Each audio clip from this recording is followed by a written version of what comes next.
안녕하세요. 오늘 저희가 함께 살펴볼 이야기는요.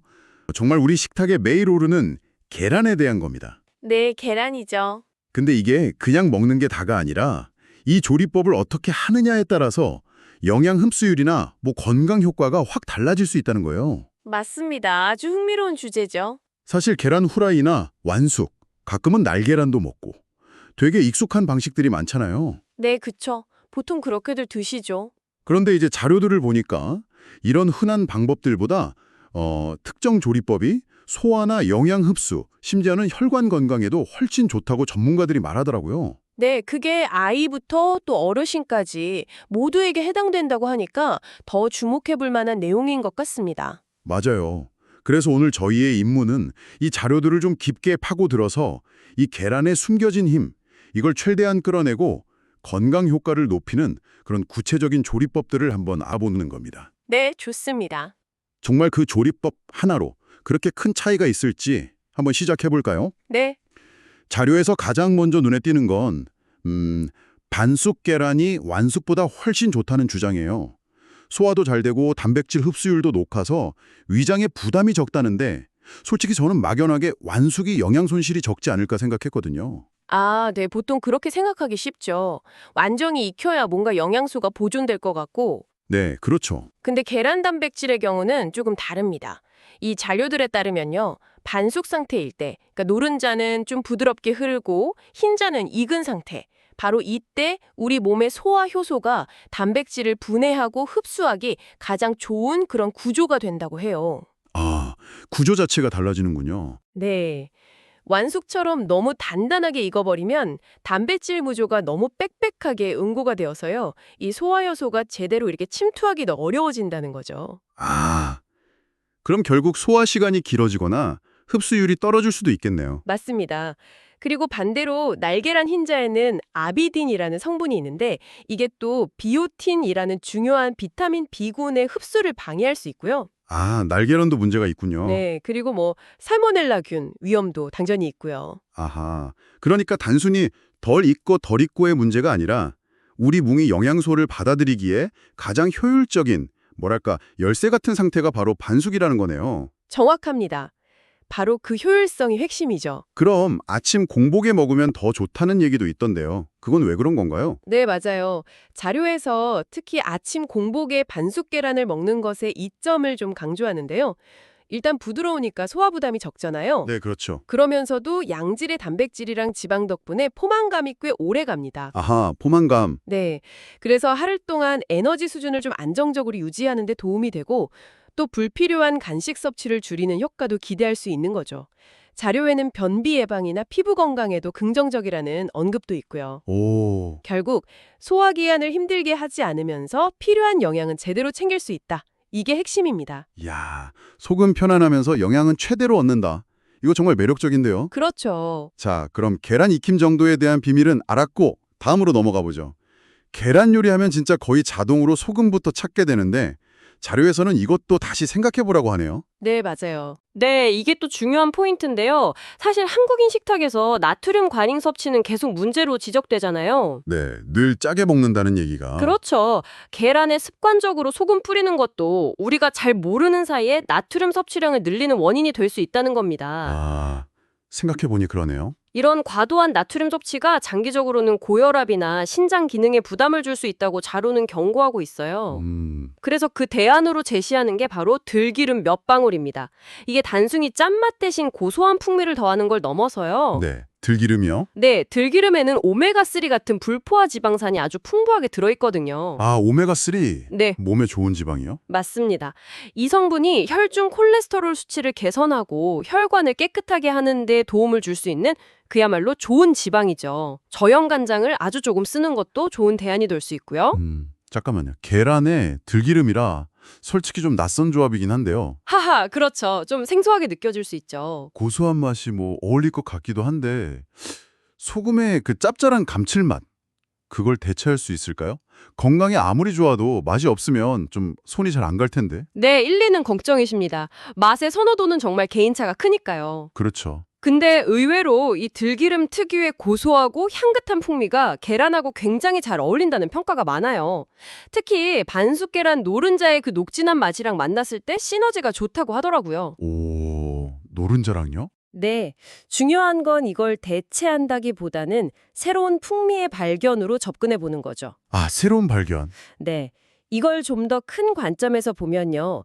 단순히 해로운 것, 그러니까 과다 나트륨을 피하는 그런 소극적인 건강 관리를 넘어서서 유익한 성분, 오메가3 같은 걸 적극적으로 식단에 추가하는 일종의 업그레이드 전략인 셈이에요. 아하, 업그레이드 전략. 그 표현 좋네요. 나쁜 걸 빼는 동시에 좋은 걸 더한다. 그렇죠. 일석이조인 셈이죠. 맛에 대한 약간의 적응 기간은 뭐 필요할 수도 있겠지만 소금 한 꼬집을 들기름 몇 방울로 바꾸는 이 작은 습관의 변화가 장기적으로는 심혈관 건강이라는 큰 그림에 긍정적인 영향을 미칠 수 있다. 이 점을 자료는 강조하고 있습니다. 와, 확실히 일석이조인데요. 맛에 대한 편견만 조금 내려놓으면 시도해볼 만한 가치가 충분히 있겠습니다. 네, 한번 시도해 보세요. 자, 그럼 마지막 포인트로 가볼까요? 계란을 혼자 두지 말고 채소와 함께 먹어라. 이건 뭐랄까, 영양학적인 팀플레이를 강조하는 것 같아요. 오, 정확한 비유십니다. 팀플레이. 맞아요. 계란이 물론 단백질, 비타민 D, 콜린 이런 훌륭한 영양소를 많이 가지고 있지만 아쉽게도 식이섬유나 비타민 C는 좀 부족하거든요. 아, 그렇군요. 식이섬유랑 비타민C. 네, 바로 이 부족한 부분을 채소가 완벽하게 메워줄 수 있다는 거죠. 자료에서는 시금치나 브로콜리, 파프리카, 버섯 같은 채소들을 함께 먹으라고 권장하는데요. 네. 이 채소들에는 식이섬유가 풍부해서 장 건강에 도움을 주고요. 또 항산화 성분, 그러니까 우리 몸의 세포 노화를 막고 염증을 줄여주는 그런 유익한 화합물들이 가득 들어 있습니다. 아, 항산화 성분까지. 네, 그래서 계란과 채소가 만나면 서로의 장점은 살리고 단점은 보완하는 영양학적으로 훨씬 균형 잡힌 식사가 완성되는 거죠. 저는 계란찜 할 때 그냥 색깔 예쁘라고 당근이나 파 같은 거 다져 넣곤 했는데 그게 그냥 보기 좋으라고 한 게 아니라 영양학적으로도 아주 좋은 조합이었군요. 네, 바로 그거죠. 아주 좋은 습관이셨던 겁니다. 샐러드에 삶은 계란 올리는 것도 흔한 방식인데 왜 좋은지 이제 알고 먹으니까 느낌이 좀 다른데요. 구체적으로 어떤 시너지 효과가 있는 건가요? 네, 그런 간단한 방법들이 아주 효과적이에요. 자료에 따르면 계란찜에 채소를 다져 놓거나 스크램블 에그 만들 때 버섯이나 시금치를 같이 볶거나 말씀하신 대로 샐러드에 삶은 계란 곁들이는 것만으로도 충분합니다. 네. 이렇게 같이 먹으면 몇 가지 추가적인 이점이 있는데요. 첫째는 포만감이 훨씬 오래 가요. 아, 또 포만감. 중요하죠. 네, 단백질이랑 식이섬유 조합 덕분이죠. 그래서 과식을 막고 체중 조절에도 도움이 될 수 있고요. 둘째는 혈당 조절에도 유지합니다. 혈당 조절이요? 네, 식이섬유가 탄수화물 흡수 속도를 늦춰서 혈당이 급격하게 오르내리는 걸 막아주거든요. 당뇨가 좀 걱정되시는 분들께는 특히 중요한 부분이죠. 와, 정말 중요한데요? 여기서 이제 중요한 질문은 이걸 어떻게 매일 쉽게 실천할까? 이거일 텐데요. 맞아요. 맨날 챙겨 먹기 쉽지 않으니까. 그렇죠. 근데 자료가 강조하는 건 거창한 요리가 필요 없다는 점이에요. 평소에 하던 계란 요리에 채소를 그냥 조금 더하는 거? 정말 사소한 변화만으로도 우리 식탁 전체 건강 지수를 높일 수 있다는 거죠. 와, 듣고 보니 정말 그렇네요. 반숙, 들기름, 채소. 어찌 보면 진짜 별것 아닌 조리법의 차이인데 우리 몸에 미치는 영향은 생각보다 훨씬 클 수 있겠다 이런 생각이 듭니다. 네, 맞습니다. 자, 그럼 오늘 저희가 살펴본 내용들을 한번 정리해 볼까요? 네, 좋습니다. 첫째, 계란을 모을 때는 영양 흡수와 소화 용이성을 최대로 끌어올리기 위해서는 완숙보다는 노른자가 부드러운 반숙이 더 유리하다는 것. 네, 효율적인 흡수. 둘째, 짠맛을 낼 때는 습관적으로 소금 쓰는 대신에 심혈관 건강에 좋은 불포화 지방산이 풍부한 들기름 몇 방울이나 아니면 저염 간장을 소량 사용하는 것이 더 현명한 선택이라는 점. 그렇죠. 나트륨은 줄이고 좋은 지방은 더하고. 그리고 마지막 셋째, 계란만 먹기보다는 시금치, 브로콜리 같은 다양한 채소와 함께 섭취해서 계란에 부족한 식이섬유나 항산화 성분을 보충하고 영양균형을 맞춰서 시너지 효과를 내는 것이 중요하다는 것이죠. 네, 영양의 팀플레이. 자료에서는 제대로 먹으면 약보다 낫다 이런 강력한 표현까지 쓰면서 이 방법들의 가치를 강조하고 있더라고요. 정말 흔한 식재료인 계란 속에 숨어있던 건강 잠재력을 깨우는 방법이라고 할 수 있겠네요. 네, 아주 명료하게 정리를 잘 해주셨습니다. 매일 접하는 식재료라서 그 중요성을 좀 관가하기 쉽지만 이런 작은 조리 습관의 차이가 꾸준히 쌓이면 장기적으로 건강에 미치는 영향은 결코 작지 않을 겁니다. 네. 특히 소화 기능이 좀 약해지기 쉬운 노년층이나 한창 성장해야 하는 어린이들에게는 더욱 의미 있는 정보가 될 수 있겠죠. 맞아요. 정말 모두에게 해당되는 얘기네요. 이 자료의 마지막 문구가 참 인상적이었어요. 오늘 아침 조리법 하나만 바꿔보세요.